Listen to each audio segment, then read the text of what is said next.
Hey guys, it's Liv Sims here, and today I'm going to be showing you a build that I did in Windenburg. I did it on the 20 by 20 lot that is called the Havisham House. I think I'm pronouncing that right. Could be wrong. It used to be a starter home, but since I don't follow rules, I decided to not limit myself with spending or packs or anything. If you guys do want to see me do like a limited pack build, I can definitely do it. I will cry the whole time, but I can do it. If it's something you guys want to see, I know some people don't really care. I don't care if people use 1,000 packs or all of them or none of them. You know, it makes no difference to me, but you can obviously make a really beautiful build with just base game now that we have so many new items. But since it's not a starter home, this home does cost 106,511 simoleons. So your Sims have to be rich in order to afford this place, or at least cheap to get there. I am calling this one a Bachelor home, just like the title says, because the Sim I have in mind for this build I already created. I haven't uploaded him on the gallery yet, but he will be on the gallery soon. I really suck at making male Sims, just an FYI if you do want to download him. But he is so cute. He is he's the sweetest Sim in the world, and I love him to death. He's, I think, active, romantic, and loves music. I think that's right. I'm going to be using him for a Let's Play that I have an idea for. He's not going to be the only Sim in the Let's Play. He is merely a second character to the main. And I haven't created the home for the other family, but I will shortly. I don't know if it's going to come directly after this one because I do have some other builds I've been working on. But depending on if it interests me enough to make it, you know, it could come out as quickly as next week. I'm really sorry I didn't post on Thursday. I really wanted to, but unfortunately there were a lot of things going on at home that I had to take care of. That's the sucky part about being an adult and living on your own. You have to deal with it once, you know, things break in your apartment, and it was a very stressful week, I'll say that. So that did stop me from building and editing, things like that. So when I came home yesterday, my boyfriend was going to be home for another 6-7 hours, so I decided to build. This house only took me 3 hours to build, I would say. It probably took me a little bit more time because I was watching Breaking Bad, and I have just started watching it, so no spoilers. It's taken me a long time to watch it, but eventually my boyfriend was like, we need to see it. I don't even care if you don't want to see it. We're seeing it. So I've been getting into it, so there's a lot of pauses in this build. I did try and cut out all of them. I think there's just one in the beginning that I couldn't because it wouldn't make any sense. But there are some definite, you know, spots where I did. And for this house, although it is modern, I do go a little bit more industrial for the interior.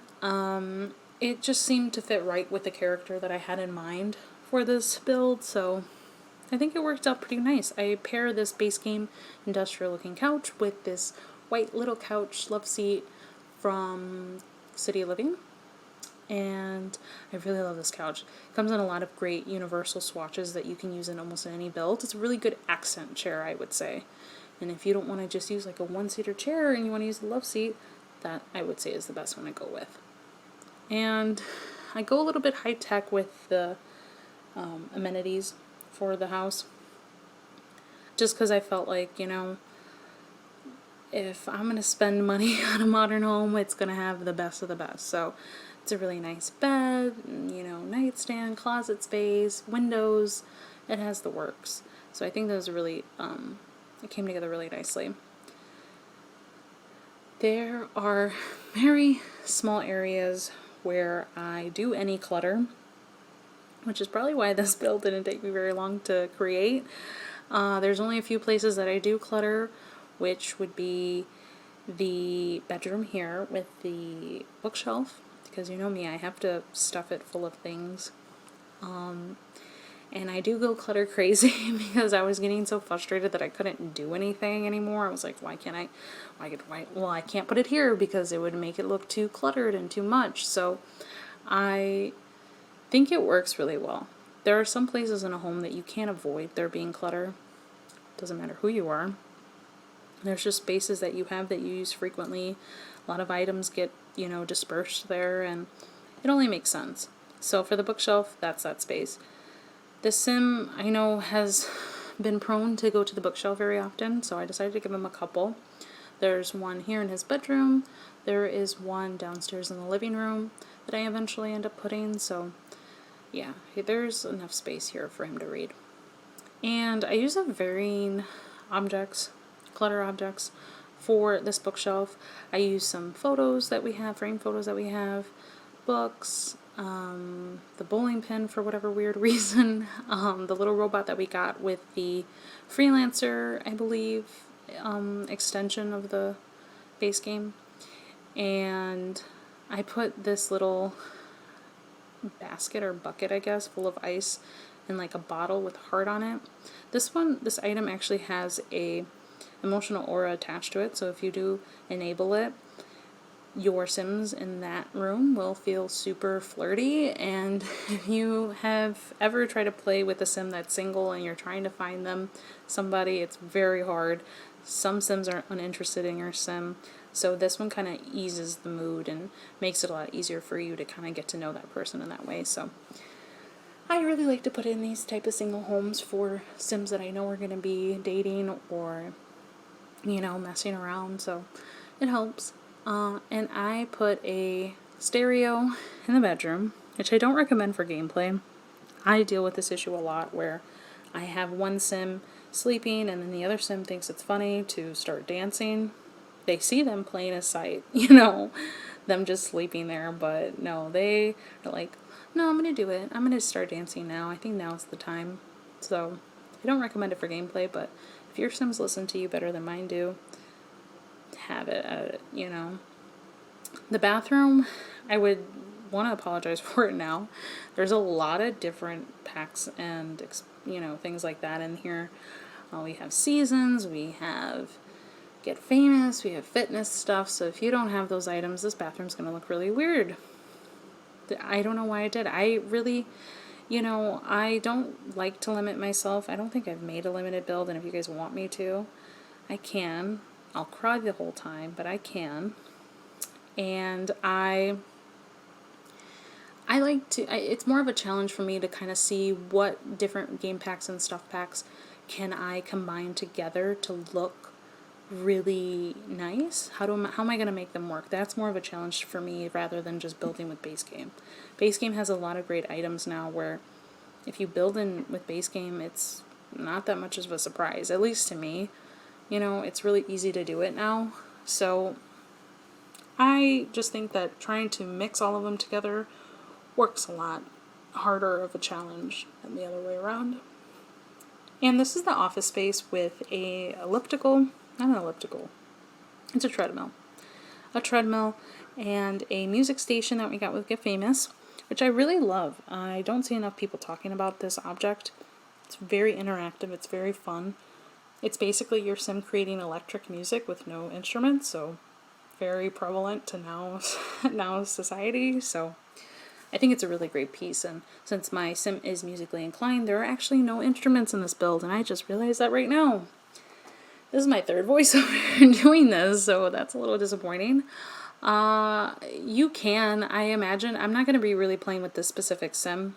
He's like I said, a second character, so I don't know if I'm going to really fit it in here, but maybe I'll cheat him some skill levels so he can all of a sudden know how to play guitar and piano and keyboard and sing and do all those great things. Maybe that is what I'll do. Those cheats take forever. I know some people do it because, to add storyline and things like that. I do not have the time. I would rather just build and build and build. Be like, oh yeah, I'm going to make a family, we're going to do something with it, and then never do it. Because I get excited with the imagination of it while I'm building it. Whereas when it comes down to gameplay, I'm just not as interested. But I go through phases where I don't want to build and I just want to play. And I thought I was going to have that with Strangerville, but I really was just not interested. I held off on finding out what the truth was of Strangerville. I was like, no, I'm going to do it for myself. If I watch it, I'm going to know, and then I'm never going to do it. And I just gave in one day, and I was like, forget it. I'm just going to watch Steffo Sims video. And that's what I did. And again, very boring of an ending, as many have been told, so not like mine's much of a crazy opinion. But it was something nice that they did. I think that it was a really good idea. For the dining room, it is in the living room. I do this a lot because I grew up in a household where the two really were barely divided by one wall. So it's very normal for me to see a dining room and a living room attached. I don't know if you guys find that weird. I don't know if I'm going to change it. It's just force of habit. Sometimes I do separate rooms for the dining room. And while that is very fun, it doesn't fit in every build. It's not always plausible. So especially for this build that it's so small, it's not plausible whatsoever. For the kitchen, I wanted to put counters, but I couldn't. So I decided to do a breakfast nook. And this is my favorite section of the house. I put this dine out statue, I think, I don't know, wall thing in front of it or behind it, and put these two counters in front of it with a bowl of fruit, some mugs, and I think I put a vase. So I really, really like it. It's a little section that I could put clutter in. Again, I was looking for places I could that it wouldn't be too obvious that I was psychotic with it, so that was the part that I really, really loved. And it's definitely in the screenshot so you guys can get a better look at it. And for here, I end up putting that wall decor item that is of the vase and the little tulips, or I think they are, I don't know. Whatever it is, it's really cute. And put it there. Put it in a gray swatch. It matched really well. And from here, yeah, I just put a little bench thing that we got. I don't remember, I think it's what season that we got it. And the season's mirror. Works really well. Like I said, this is my third voiceover. I did a great one. Really great one, and I'm still really mad at it, but Premiere Pro crashed on me, so now I'm doing an OBS. So if this sounds really bad, I'm not doing it again.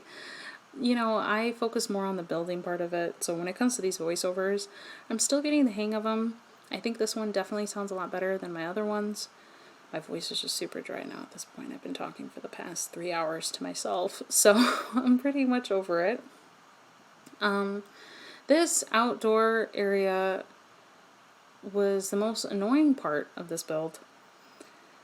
I like the little, glass table thing that I did over there, and the grill. That looks fine. That looks normal.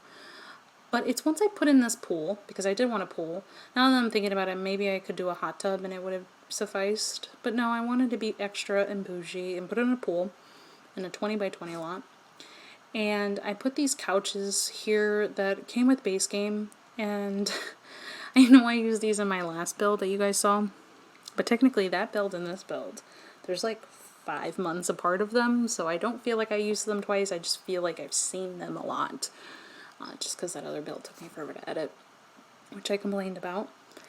And the seating area just, I don't know if I really like it now. It looks fine, but you see here, I'm trying in different ways. Maybe it was the grill that was in a weird spot. I don't know.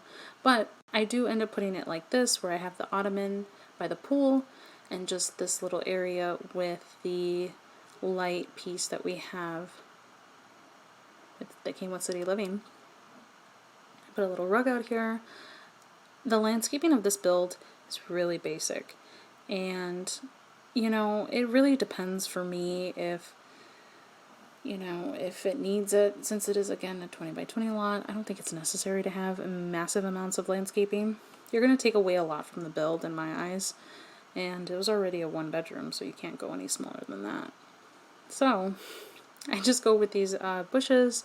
I believe they came with base game. I always forget, but it looks nice nonetheless. It works for the build it is. It's supposed to be a little bit more simple, things like that, so I think it works. So I just put this bench from Oh, I think it's Get to Work, I don't know. And a wall decal from, what is it, Get Together? Yeah, and just some foundation and things like that. So, although I think the entirety of this build is done pretty well all together, I really like it, and you guys will see it in my Let's Play. Don't hold me to it. I might do it, I might not. I'm scared. I'm scared to play and do a voiceover in real time. It's just not my... it's not something I've tried, so the first couple parts might suck, but I think I'll get the hang of it eventually. And I just do a little bit of, you know, what is it called? Landscaping, yeah. Landscaping and just, you know, coloring and some dirt. So I really hope you guys like this one. Please like and subscribe and tell me what you thought in the comments down below. And I will see you guys next time. Bye.